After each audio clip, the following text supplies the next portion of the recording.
Hello, Boo Crew, and welcome back to the Haunted Estate, where we explore the darkest corners of the past, the present, and possibly even the future. As usual, I am here with a hot plate of paranormal madness. I'm your hostess with the mostest, Selena Myers, and boy, oh boy, today's plate is steamy. Can somebody get me my broomstick? Got it. I've got a trip to visit the witches throughout history. The real deal spell-slinging, accused enchantresses, and even a modern-day pop princess who might have been stirring up a lot of controversy. That's right, and we are going all the way from medieval mischief makers to Taylor Swift herself. Becca's gonna lose a mind! So before we start mixing potions, don't forget to smash that like button, hit subscribe, and ring that notification bell. You do not want to miss out on future episodes. You also don't want to miss out on my makeup and merch, which is all for sale and on sale. So click that link down below. Also, guys, don't forget to drop a comment below with your own witchy encounters. Who knows, your story might end up in a future episode of The Haunted Estate. So now grab your broomsticks and pointy hats because bitches, it's time to fly. Let's talk about first Joan of Arc, the teenage witch, sort of. Let's kick things off with a real firebrand of history, and I mean that quite literally. I am talking about none other than Joan of Arc, the boss lady of medieval France. It's 1412, and little Joan is just your average farm girl in northeast France. She's hanging out, maybe milking a cow or two, when suddenly, bam, she starts hearing and seeing voices. Now, I don't know about you, but if I started hearing voices, I'd probably check my cheese for mold, or maybe even lay off the medieval meat, but not our girl Joan. Oh no, she decides that these voices are coming straight from the big guy upstairs. Yeah, that's right. Joan claimed that she was getting divine visions from Jesus Christ himself. Now, if someone today said that they were getting messages from the divine, we'd probably nod politely, back away slowly, but in the 15th century France, that's a whole different ballgame. Joan took her holy hallucinations and ran with them, right into the heart of the 100 Years' War. She marches up to the future King Charles and is like, "Hey, big guy, God told me you need to let me lead your army." And here's the kicker, Charles actually goes for it. Can you imagine? Sure, random teenage girl hears voices. "Why don't you lead my entire army? What could possibly go wrong?" So Joan trades in her farming threads for some shiny armor and a sweet sword, and off she goes to fight the English. And get this, they actually start winning. Joan is out there kicking ass and taking names, all while claiming she got a direct line to the almighty man himself upstairs. But here's where things take a turn for the witchies. See, the English are not too thrilled about getting their butts handed to them by a teenage girl. So they start spreading rumors. "Oh, she must be using witchcraft," they say. "How else could a mere woman be defeating us?" Because apparently in their minds, it was more believable that Joan was a witch than just, a badass military strategist. Things really heat up when Joan get captured by the, oh my gosh, what is this word? Burgundians. Okay. Who were all allied with the English because medieval politics were more complicated than a season of Game of Thrones, which I just started rewatching. Thank you. They hand her over to the English, who are all too happy to put her on trial, and not just any trial. A heresy trial, because apparently kicking English butt was against God's plan or something. Now, you'd think that being accused by the heresy would be bad enough, but nope. They had to throw witchcraft into the mix too. They claimed Joan used magic to enchant her sword, and that her visions were actually from the devil, and that she was generally up to no good in the sorcery department. Poor Joan tries to defend herself, but let's be real here, the trial was about as fair as a rigged carnival game. The judges were all pro-English clergy, and they had already decided that Joan was guilty before she even walked in the door. Pause for a hella cozy moment. Look at her. This is the perfect long sleeve Henley rib top and matching bottoms in hot honey from Parade. Soft doesn't even start to explain this set, and the softness didn't add any crazy numbers to the price. The top was $28 and the bottoms were just $12. I love Parade because they make products that encourage you to express yourself and how you might change day to day. They don't just talk the talk. Parade works so hard to include everyone. I love going to their site and seeing people who look just like me. Today I might be wearing this adorable set, but Parade is so much more than just this set. They have the best bralettes and undies around. And this holiday season, they are giving you 30% off site-wide. But you get 50% off when you use my code SPOOKY-BF. Parade's having 2 sales running November 21st to 29th and November 29th to December 3rd. Now let me show you this set. The material is like butter. I love these Henley shirts because they are so layerable. You can doll them up or just wear them around the house. She's a versatile girly, guys. I've worn this top about 3 times and I have honestly been so impressed with how it washed and dried. So guys, I hope you get comfy today with Parade and use my code SPOOKY-BF to get up to 50% off. Thank you so much to Parade for sponsoring the show. Despite her best efforts, Joan was found guilty of witchcraft, and you know what the punishment was back then?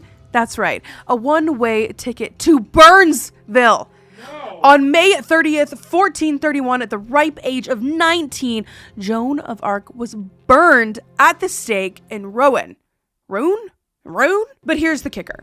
Fast forward a few centuries when the Catholic Church does a complete 180. In 1920, they're like, oops, our bad. Joan wasn't a witch after all. She was actually a saint. Now talk about a glow up. Now she's Saint Joan of Arc, patron saint of France. Soldiers and people who really, really don't like the English. So what's the moral of Joan's story? Well, for one, maybe think twice before telling everyone that you're having divine visions, and 2, if you're going to lead an army into victory against the English, maybe wear some flame retardant armor just in case. Poor Joan went from farm girl to war hero to crispy critter to saint. Now that's what I call a roller coaster ride through history. Next up, we have Tituba, the Salem scandal starter. The year is 1692, and Tituba is the woman who accidentally kicked off the biggest witch hunt in American history. Tituba wasn't your average 17th century colonist. She was an enslaved woman, maybe from South America or the Caribbean, living in the household of Reverend Samuel Parris. Little did she know that she was about to become the reluctant star of the most twisted reality show of the 1690s, The Real Housewives of Salem Village. It's a cold, dreary February in Salem, and the Puritans are doing what Puritans do best, being uptight and suspicious of anything remotely fun. Suddenly, Reverend Parris's daughter Betty and niece Abigail start acting strange. They're having fits, screaming, making weird noises, and contorting themselves. You know, a scene straight out of The Exorcist. If that happened today, we'd probably assume that these girls were having a psychotic break or on drugs. But in 1692 Salem, oh no, it must be witchcraft, because obviously there is only one explanation for teenage girls acting weird, and that is that they're definitely under a spell. Spoiler, sometimes teenagers are just weird, guys. So, the witch hunt begins, and guess who's the first one in the hot seat? That's right, our girl Tituba. Now, why Tituba? Because damn, she had 3 strikes against her from the start. 1, she was a woman of color in a very white, very Protestant community. 2, she came from a culture with different spiritual practices that the Puritans did not understand or like. And 3, she had the audacity to tell the local kids stories from her homeland, probably just trying to make her enslaved life a little less miserable. But in the eyes of the Puritans, that was like waving a big neon sign saying, hey, I'm totally a witch, come and get me. So they haul Tituba in for questioning. And let me tell you, this wasn't your average line of questioning. No, this was more like, answer this the way we want, or we're gonna torture you until you do. So faced with this charming ultimatum, Tituba does what any sane person would do. She starts telling them exactly what they want to hear. Her confession is like the 17th century version of a best-selling fantasy novel. She spins a tale of black dogs, red cats, yellow birds, and a tall man from Boston who made her sign the devil's book. Well, it's like she took every scary bedtime story, mixed them all together into one big witchy smoothie. But here's where it gets crazy, if that wasn't already crazy enough. Instead of saying, okay, we've got our witch, let's call it a day, the good people of Salem go into panic mode. They're like, oh no, if Tituba's a witch, there must be more. Quick, accuse everyone who has ever looked at you weird ever of being a witch. Yeah. And just like that, the Salem witch trials kick into high gear. It is a colonial version of Among Us. And every good Puritan is suspecting their neighbors of being a secret devil worshiper. Before you know it, they're accusing everyone, from homeless women to respected community members. Poor Tituba, she may have thought her confession might save her neck. Instead, she opened up the floodgates to a year of paranoia, false accusations, and kangaroo courts. By the time the dust settled, 20 people had been executed, many more imprisoned, and the reputation of Salem was forever linked to witches and hysteria.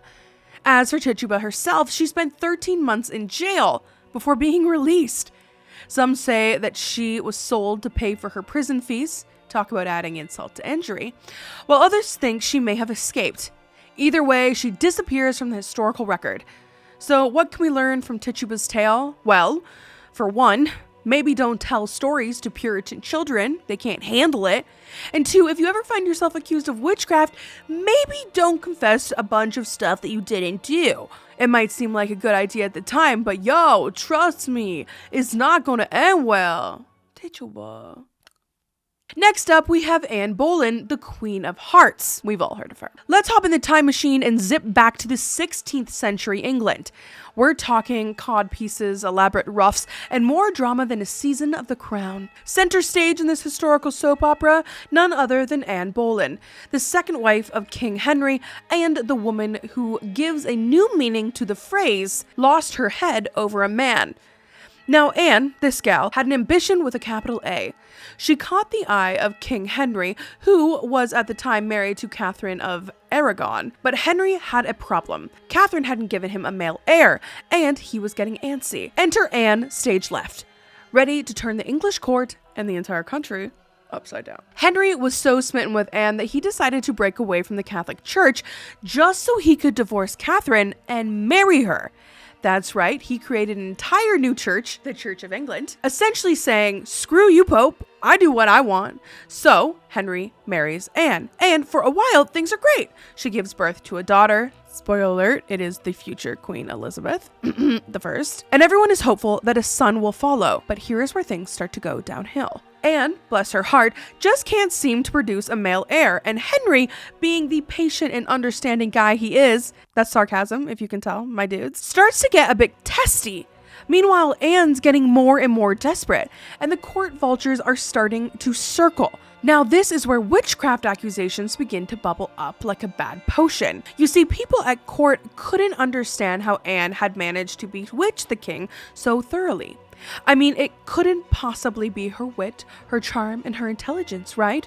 No, it must be witchcraft. Duh.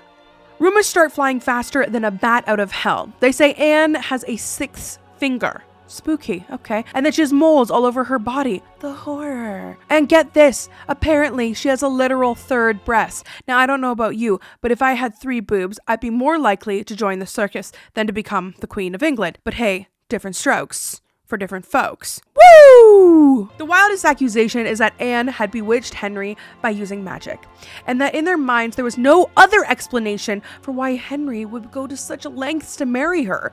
Obviously, a man couldn't possibly be attracted to another woman because of her personality or anything crazy like that, or a third boob, like whoa. Things really hit the fan in 1536. Henry, being the stand-up guy that he is, decides that he has had enough of Anne. But divorce is so last season, darling. No, Henry decides the best way to get rid of his problematic wife is to accuse her of high treason.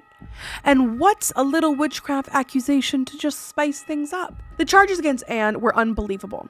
They accused her of adultery with 5 men, including her own brother, ew, high treason, and yes, witchcraft. They claimed that she had seduced the king with her magical powers, and that's why he had acted so out of character pursuing her.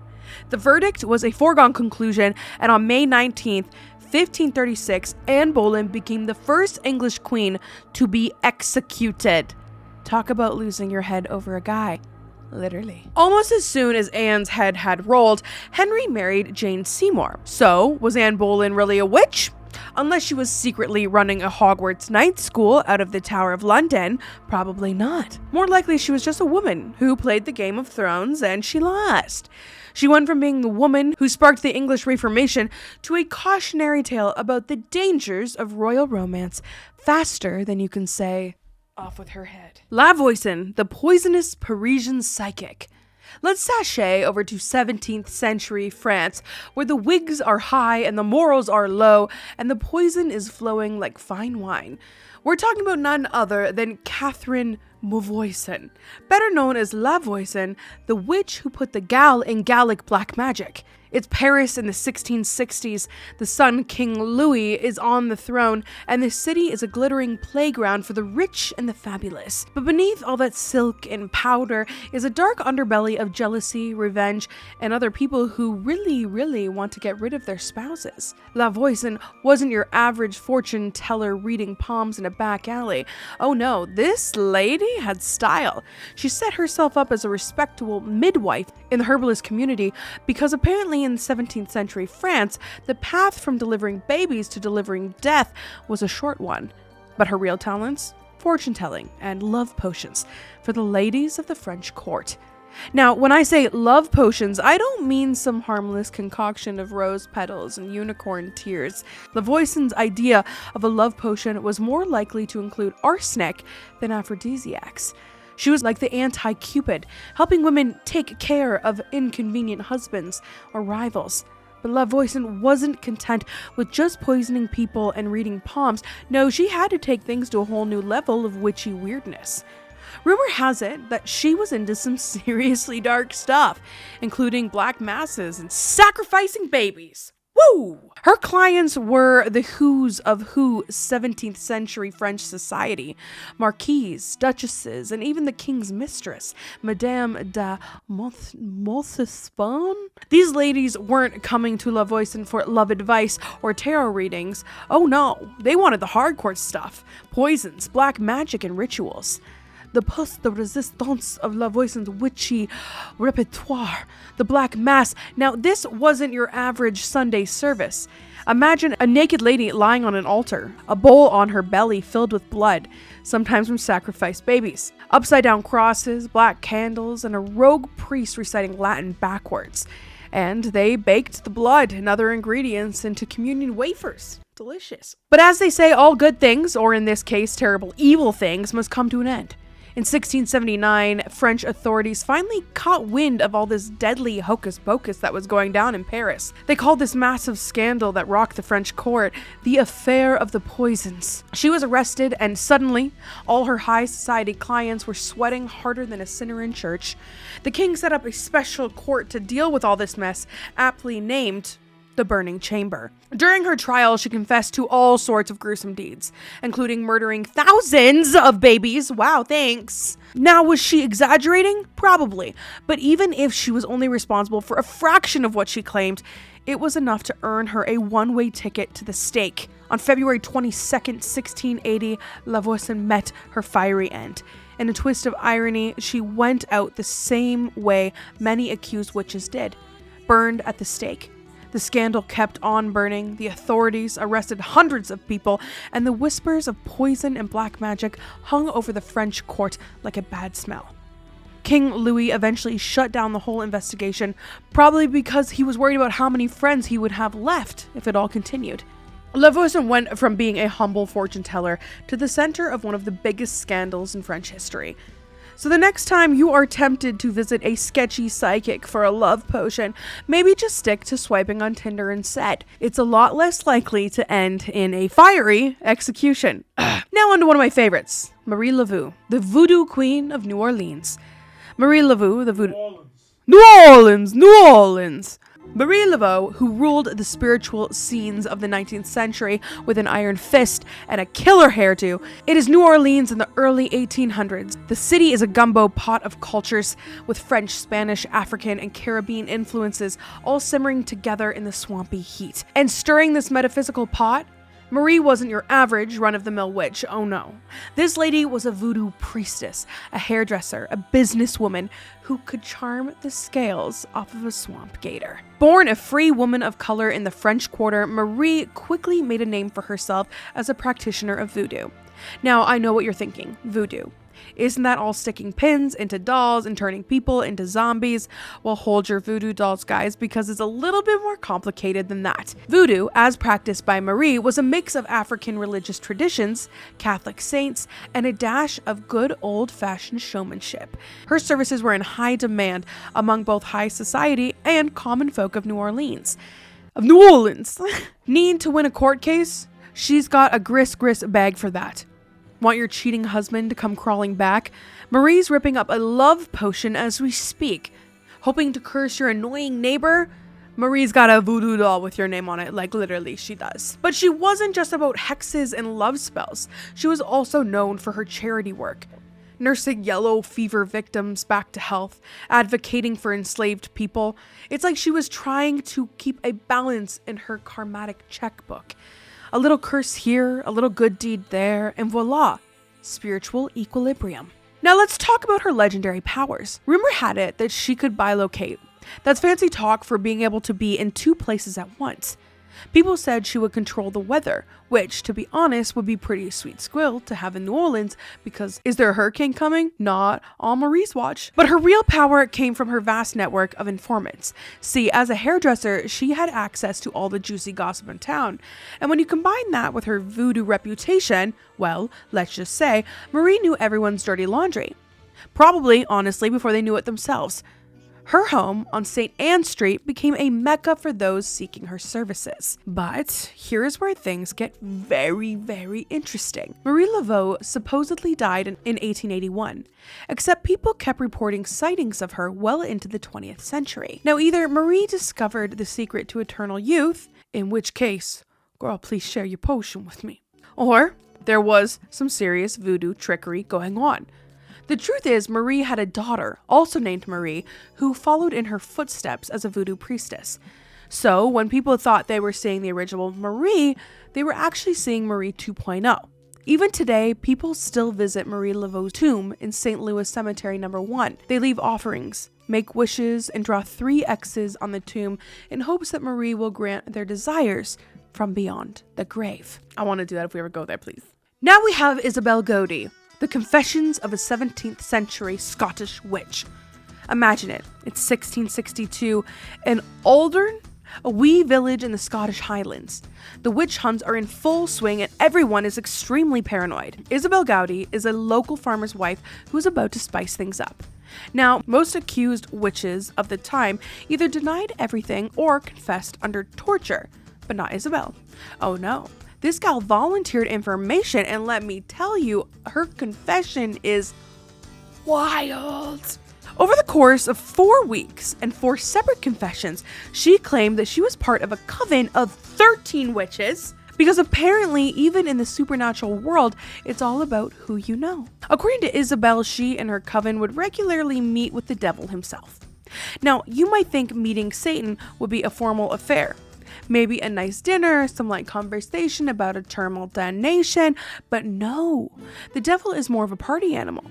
Isabel described the wild festivities were that they would dance, feast, and generally carry on like it was spring break in hell. She even claimed that they would transform into animals.